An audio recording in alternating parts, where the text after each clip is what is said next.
Olá, bom dia a todos. Sejam todos bem-vindos para o nosso Café com o Evangelho. Eu sou Leila Rocha de Oliveira. E Roberto Antônio de Oliveira. Nós somos do Centro de Estudos Espíritas Allan Kardec, aqui da cidade de Olambra.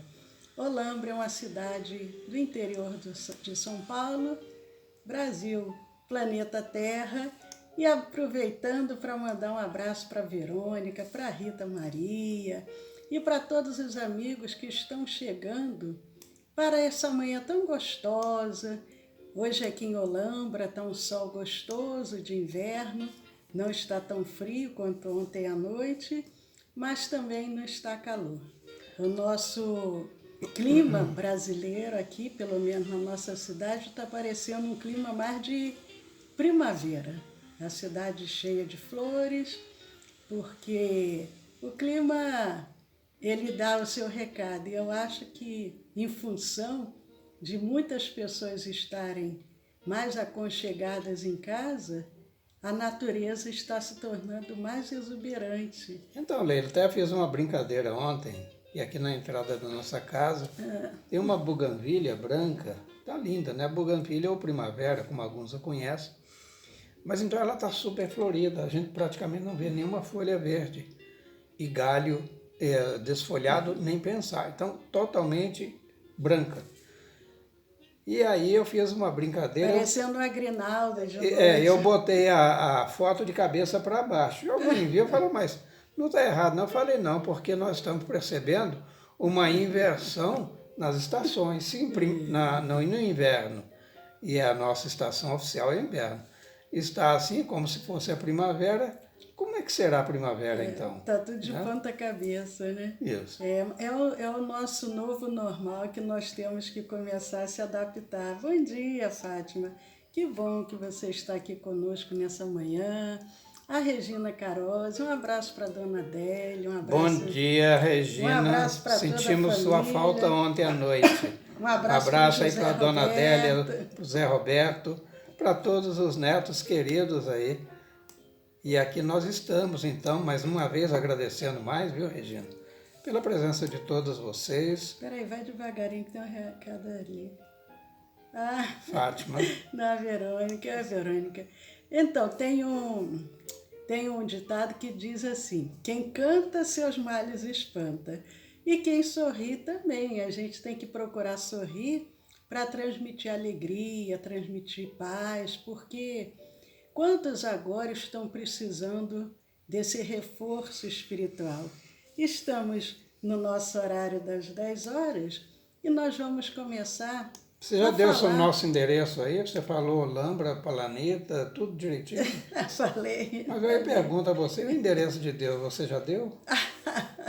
O pessoal aí está querendo saber qual é o endereço de Deus, hein? O endereço de Deus é todo o universo e dentro, inclusive, dos nossos corações. É a casa do Pai a que Jesus se referiu. A casa do Maneira, Pai. você ia falar alguma coisa sobre alguém. Eu ia começar o nosso bate-papo, nosso Café com o Evangelho, porque nós começamos essa semana ontem, segunda-feira, hoje é dia 30 de junho de 2020, o último dia do mês de junho.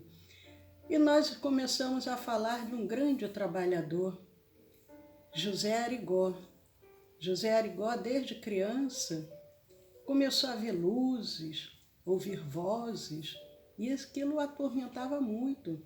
Já jovem adulto, fez exames, foi aos médicos, padres, ele católico, e aquilo continuava acompanhando aquelas vozes, aquela luz intensa que aparecia para ele. E ele, um dia inclusive, ele ficou tão atormentado que ele saiu correndo, ele já estava deitado. Uns dizem que ele saiu correndo somente com as roupas de baixo. Outros dizem que ele saiu completamente nu, correndo pela rua de tão desesperado que ele estava com aquele tormento na sua cabeça.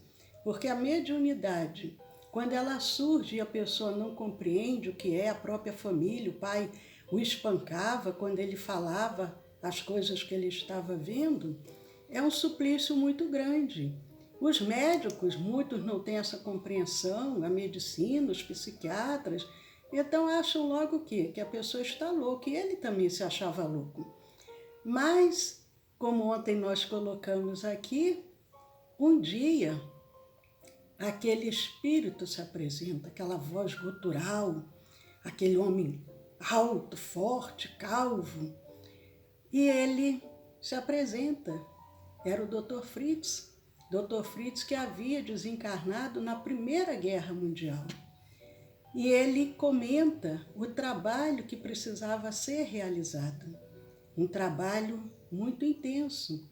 No início, José Arigó ficou muito apreensivo com aquilo tudo. Mas, um dia, um homem conhecido, que vivia de muleta, paralítico quase ali, com dificuldade de poder se locomover, e o José Arigó, isso já eu falando, né? Ele não disse isso, mas eu pensei assim, deve ter pensado, seja o que Deus quiser. E ele se aproxima do homem e ele diz, largue as suas muletas, você não precisa mais dela, pode andar. Mais ou menos isso, e o homem deixa as muletas e sai dali completamente curado. E começa o início do trabalho dele, um trabalho que ele atendia centenas de pessoas diariamente, conforme nós falamos. Mas eu vou deixar o Roberto falar um pouquinho, porque senão eu me empolgo e o Roberto não fala nada. Leila, você falou que ele ordenou ao paralítico que largasse as muletas, né? O paralítico, aquele que deambulava com muita dificuldade. Você sabe dizer se houve toque da mão ou se pelo menos só ele falou? Não, pelo que há nos relatos, ele apenas falou para ele e ele sai curado. Ele abandona as muletas e sai curado. Muito tudo bem, então, já avançando um pouquinho, entre aqueles que acorriam ao Zé Arigó, não tinha absolutamente horário nenhum, ou seja, o médico ele tem lá o seu consultório, ele tem lá os seus horários, ele tem uma secretária que faz o agendamento. Me passa esse livro aí, por favor. A autora deste livro, Cirurgias Espirituais de José Arigó, chama-se Leida Lúcia de Oliveira. Neste livro aqui, muito bem ilustrado, tem fotos, documentos, né? Ela vem, inclusive, à nossa casa espírita dar uma palestra sobre esse tema.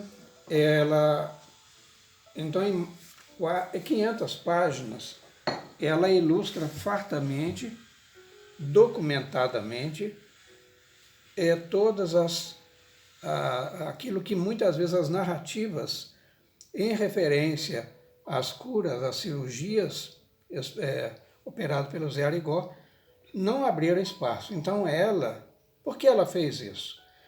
Porque ela se julgava em débito com aquela falange de espíritos. Consta que tinha 16 médicos, todos eles especialistas, quando em vida aqui exerceram, ou em outras vidas, a cirurgia, medicina, enfim. E entre eles tinha Fabiano de Cristo, que era o mentor da falange. Tinha também Antônio Francisco Lisboa, que nós falamos en passant no mês de abril, na semana de Tiradentes, né?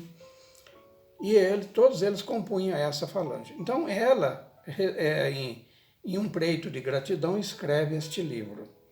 Mas tem a narrativa é muito, muito fantástica, não é só uma narrativa, são descrição de fatos, porque a gente sabe como é que andam as narrativas, né? Mas o Zé Arigó, como aqui ficou conhecido, ele não tinha hora. Ela, Leida, à época uma menininha, moça depois, e ela fazia a chamada recepção do público e também a transcrição, quando era o caso, de receitas via mediúnica, trazido pelo próprio Dr. Fritz, e que ela escrevia. Tem a página, ela está marcada com um azulzinho ali, só para mostrar como era a receita, é um facsímile, né, da receita que ele prescrevia. Então vocês têm aqui a foto da receita, é aqui desse lado, né, a foto, como era transcrita a receita. E do lado oposto, aqui, é como ela datilografava. Observe. Abaixa agora mais um pouco. Eu não conseguiria traduzir nada, mas eu entendo o seguinte, depois que vem isso aqui, parece mais hieróglifos, né? Como se fossem mensagens ou escritos taquigráficos. Mas ela também, muito identificada com a equipe, a Leida, então ela captava o significado ali. Veja bem, mas aí tem uma pergunta, isso é muito interessante, conforme nós vamos ver, pelo que contaremos daqui a pouco, ou talvez amanhã, enfim, que poderia, se ele fizesse a transcrição legível e assinasse, ele poderia também estar dando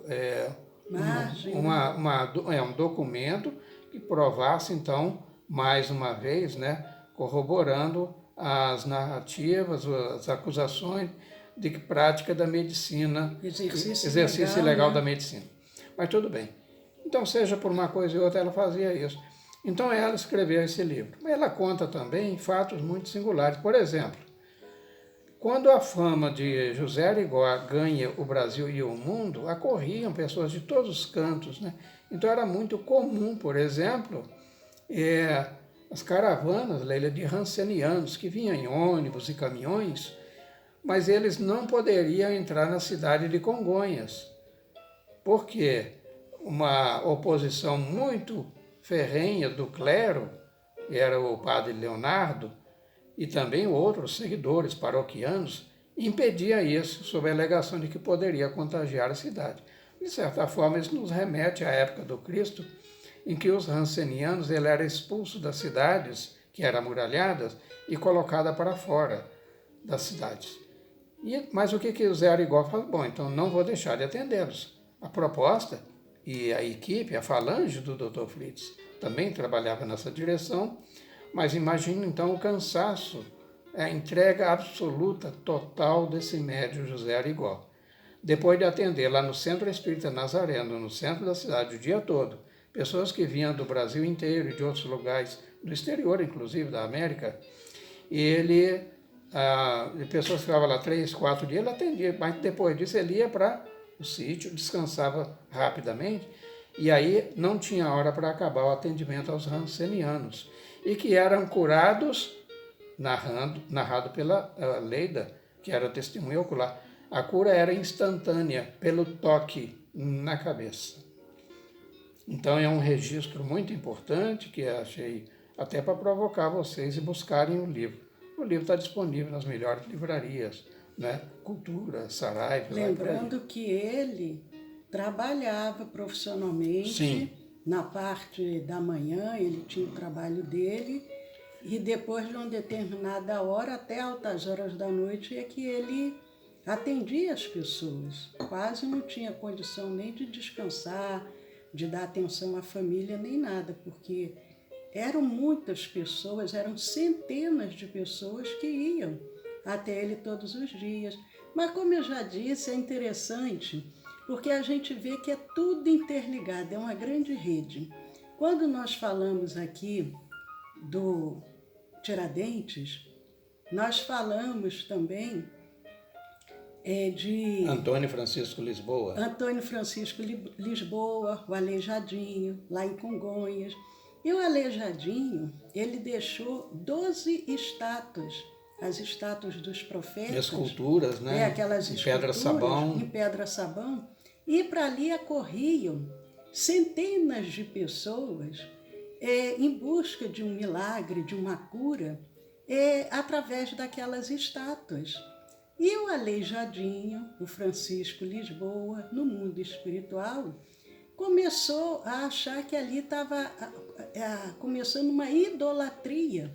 Você ia atrás de pedras para poder se curar. Seria litolatria, né? Ídolos de pedras. E ele... Não era o propósito dele. Não era o propósito dele. Então, o que ele faz? No mundo espiritual, ele cria essa rede de trabalhadores, médicos espíritas, entre eles o Dr. Fritz, e o Dr. Fritz levou 15 anos, por isso que o Zé Airergó, desde criança, ele via aquela luz, ele via vozes, que foram 15 anos de aproximação entre o Dr. Fritz e o Zé Arigó para poder iniciar esse trabalho, mostrar que não havia necessidade de você ficar ali adorando uma imagem ou coisa parecida. E o trabalho vai se desenvolvendo, como o Roberto disse, assim, de uma forma intensa. Mas não era só ele dormir pouco e trabalha muito. Até aí seria bem intolerável. Mas o pior de tudo eram as perseguições que ele sofria. Eu não sei se o Roberto gostaria de falar um pouco sobre isso. As hostilidades, agressões, elas vinham, sobretudo, carregadas com uma vibração odienta por parte do clero. E que, a partir daí, com os seus seguidores fanáticos, eles não mediam meios, formas, e a criatividade também ia longe, para agredir ao Zé Arigó, aqueles que ali adentrassem, porque não eram, os da cidade não entravam, isso é interessante. Os cidadãos congonhenses, eles não entravam no centro espírita. Eles poderiam estar à morte, mas eles receavam mais o clero, as hostilidades, o preconceito, do que a morte. Então, quem era realmente a clientela, vamos colocar entre aspas, do Zé Arigó, eram aqueles que vinham de fora, porque eles não tinham esse preconceito. Então, nós precisamos entender que dentro daquele contexto e com todas as vibrações negativas emanadas dos encarnados, e naturalmente você tem os seus sequazes, porque a luta entre o bem e o mal é uma dialética eterna. O bem a gente sabe que vencerá, mas o mal não entregará sem luta. Então Zé Arigó sofria por parte do clero católico e todos os seus seguidores todos os tipos de hostilidades. Eu vou ilustrar com algumas. Por exemplo, cusparadas no rosto, ladainhas em procissões intermináveis ali à porta, como uma forma de intimidação, apedrejamento da instituição, tiros na paredes, isso registrado, assacados por oficiais de justiça, cooptados pelo vigário da cidade, o padre Leonardo. Mas um fato que é clímax, narrado pela Leida, é o seguinte, que em certa noite, já de madrugada, o pai dela, que era também um auxiliar, uma espécie de braço direito na organização do atendimento da clientela, dos assistidos, é o senhor Zenilo. Então, ali com ele morava a família, a esposa, a Leida e outros irmãos.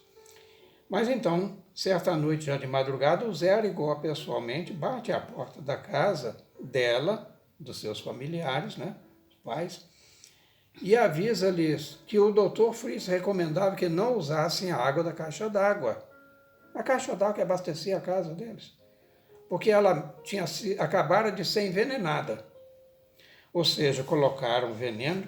Mais tarde, o autor do fato, ele diz que confessou que ele o fez a mando do padre Leonardo. E o propósito era eliminar toda a família, já que todos os outros meios de pressão não estavam dando resultados. E então o padre Leonardo, vigário local, ele tentou acabar com as atividades de Arigó. E uma dessas tentativas, muitas, eles falam assim, agora vai ser por outros meios. Porque eles não têm medo. Imagina o espírito ter medo de espírito. O espírito ter medo da realidade do outro mundo. Ele sabia mais até do que o próprio vigário. Sabia como era a realidade, trabalhava com eles e tinha lá, nesse mundo mesmo extrafísico, os seus parceiros, os seus auxiliares, seus mentores. Muito bem. Mas então, em face disso, e uma dessas tentativas, mas ele move o primeiro processo contra ele, sob a acusação que nós já fizemos agora há pouco, né? Curandeirismo e prática ilegal da medicina. Nesse primeiro processo, Zé Arigó acaba sendo condenado, preso. Zé Arigó foi preso 2 vezes. E nessa época, quem era presidente da República era o Juscelino, o mineiro, né? O mineiro. O Juscelino Kubitschek. Juscelino. E a filha do Juscelino Kubitschek havia sido curada pelo José Arigó. Márcia Kubitschek. E o presidente Juscelino indulta o Zé Arigó. E ele vai solto. Foi indultado, acabou a pena. E ele continua as suas atividades. Só que quando ele novamente vai preso pela segunda vez, depois de passado algum tempo, com outros processos e essa coisa toda, e o juiz dá a sentença, ele inclusive, o Zé Arigó, ele era tão correto, tão honesto, que eles não tinham uma viatura para levá-lo para a cidade próxima, que era Conselheiro Lafayette. Para ele ficar ali preso. Então ele vai com o próprio jipe dele. E ele vai... E se apresenta. Ele se apresenta. Sem escolta policial. Beija a mão do juiz, diz para o juiz que ele estava fazendo a parte dele. O juiz, que ele entendia, mas que ele também estava fazendo a parte dele. Então que ele não podia deixar de fazer. E quando eles tentam novamente um indulto para ele, aí o Zé Arigó vai entender o que era indulto.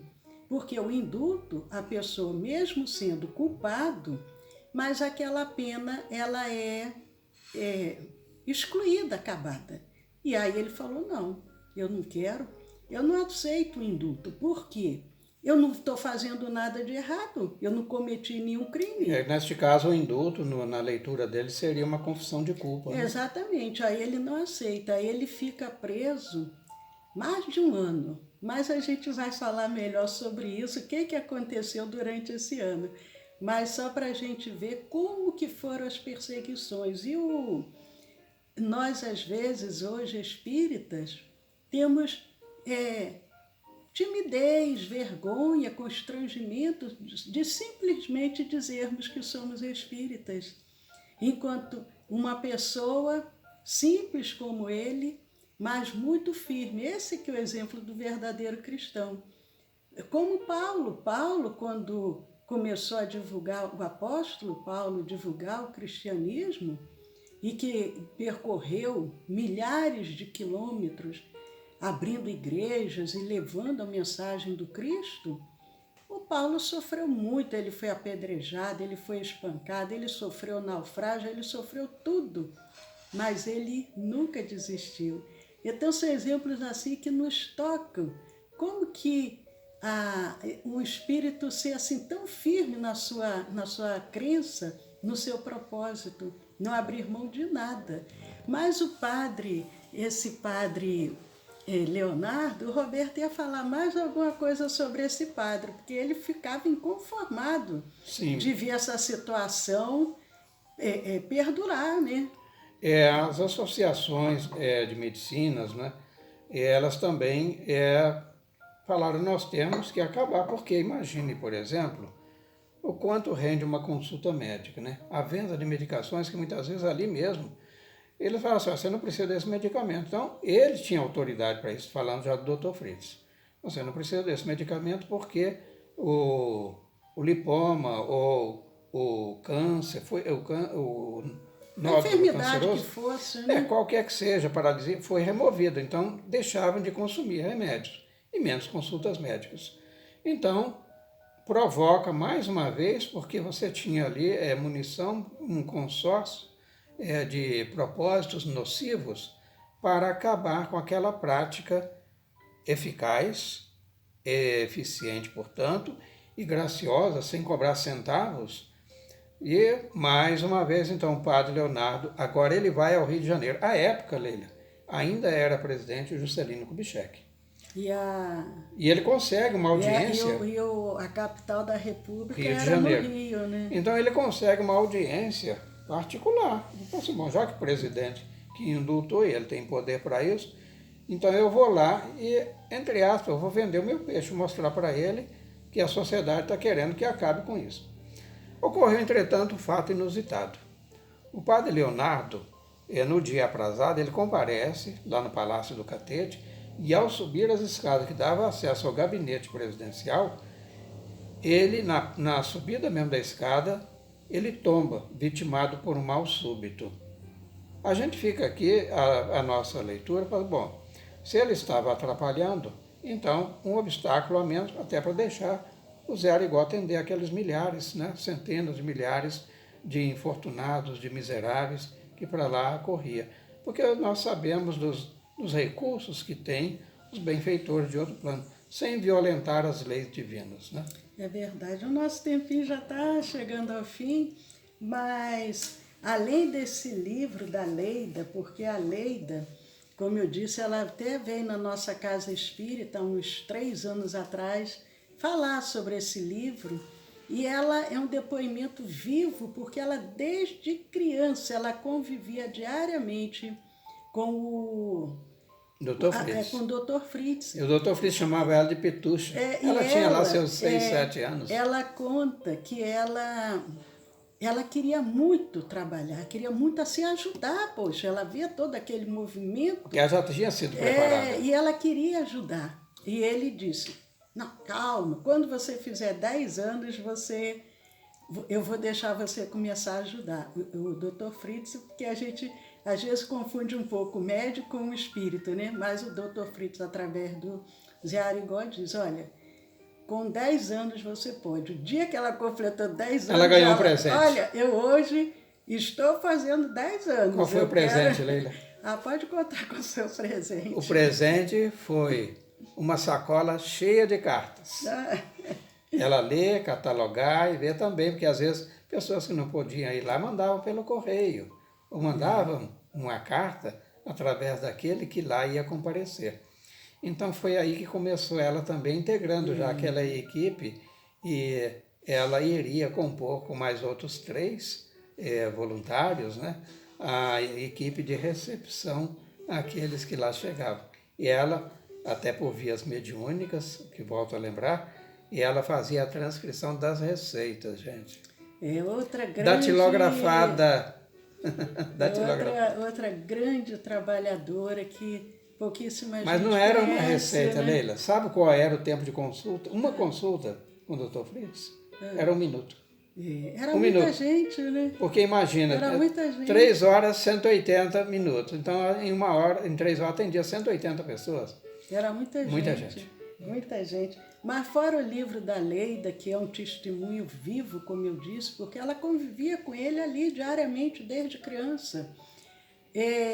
Tem outros livros também, inclusive, tem 2 livros do Herculano Pires, que foi um grande estudioso do Espiritismo, e que ele também, periodicamente, ele ia até Congonhas, tinha também um convívio mais próximo do Zé Arigó, e ele procurava, como um estudioso, fazer observar todo aquele trabalho para trazer mais um lado de um cunho científico, porque muitos faziam tantas explicações absurdas com relação àquilo, negando que ali existisse o intercâmbio espiritual, o intercâmbio mediúnico. Isso é porque ele mora numa cidade que tem muito a mineração ali, o ferro, modificou o seu organismo. Médicos negavam, mas por que você nega? Não, porque eu não aceito, eu não admito. Então, iam para a televisão para fazer, contestando, né, dizendo que não aceitavam nada daquilo. E o Herculano Pires, ele traz 2 livros assim também, procurando trazer mais uma explicação científica, analisando a parapsicologia, a mediunidade, e vai ali discorrendo. São 2 livros também muito interessantes. Um se chama Arigó, Vida, Mediunidade e Martírio. Arigó, Vida, Mediunidade e Martírio, de Herculano Pires. E o outro é Arigó, um caso de um caso de fenomenologia de paranormalidade. Então, são 2 livros que vale a pena também ser lidos, porque tem um conteúdo assim maravilhoso. A Leondina está pedindo para repetir. Esse daqui da Leida, que é um livro... Cirurgias belíssimo, Espirituais de José Arigó. Da Leida Lúcia de Oliveira, e a editora, qual é a editora, Jesus? AME, editora AME de Belo Horizonte. É a Leida. Leida, ela... Atualmente, eu não tenho certeza se ela mora... Mora em Campinas. Em Campinas, ela mora aqui em Campinas. Mas, Leondina, esse livro, como dissemos, né, pode ser adquirido, inclusive, pelos sites, né? Você tem muitas livrarias, Cultura, Mega Livros, você tem a Saraiva, nem sei se ainda existe, né? Mas, enfim, via correio você pode também obter. Hoje nós estamos numa época, né, de isolamento social, mas correio, ou seja, comprar na internet. Aliás, eu sugiro, quando comprarem alguma coisa, peçam para entregar pela transportadora. Pela transportadora, melhor. Porque via PAC está difícil. Via PAC, às vezes, leva 1 mês para entregar. Está demorando muito. Mas, repetindo, do Herculano Pires, é Arigó, Vida, Mediunidade e Martírio. Arigó, Vida, Mediunidade e Martírio. E o outro, Arigó, um caso de fenomenologia paranormal. Arigó, um caso de fenomenologia paranormal. Gente, o professor Herculano Pires, ele escreveu muito, para mais de 50 livros. Só que um embasamento científico muito consistente, muito firme, e ele não perdia tempo. Quando ele saía de São Paulo para ir para Congonhas do Tempo, ele contava cada minuto, o tempo para ele era muito precioso, e ele só se ocupava de coisas sérias. E não escreveria 2 livros com a profundidade que aqueles que o manusearem poderão constatar, assim, porque é um fenômeno extraordinário mesmo. É verdade.